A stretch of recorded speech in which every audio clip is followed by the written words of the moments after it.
Learning the lessons of front work. Working in broad fronts is of vital importance to our work, but communists must maintain strict discipline while doing so. Our party must continue to take full advantage of every useful opportunity that arises to expand the reach of our revolutionary politics, whilst preserving the party's cohesion and independence, and avoiding the danger of liquidationism. The following resolution was passed unanimously by the 10th Party Congress of the CPGB-ML. This Congress notes that in the last 5 years our party has gained considerable experience in working as part of a broad front, both nationally and internationally. This work has been undertaken in order to try to amplify the voice of Marxist-Leninist revolutionary politics, to put our analysis, our political line, and our practical program of action in front of as wide an audience as possible, especially given the very active work by the British imperialist state and its various minions in the self-identifying official left to suppress, marginalise and vilify our party and its program. Congress recognises that a revolutionary party must never be afraid to make new alliances if they can be brought to serve the ends of building the forces for revolution in Britain, which of course includes strengthening the forces of anti-imperialist resistance at home and abroad.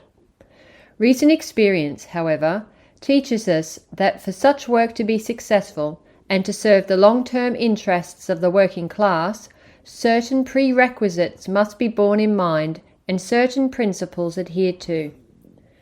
Congress therefore resolves that the condition for entering any future alliance must be an acceptance of the party's right to freedom of expression and criticism within the proposed alliance, in private initially, but in public if our party deems it necessary to ensure the long-term success of the movement.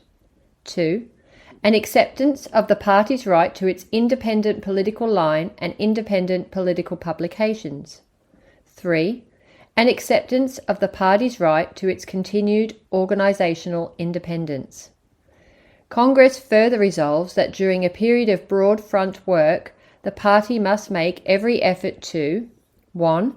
Ensure that those engaging on the party's behalf in any front work understand clearly that they do so under the direction and discipline of the party, which remains their sole object of loyalty. 2.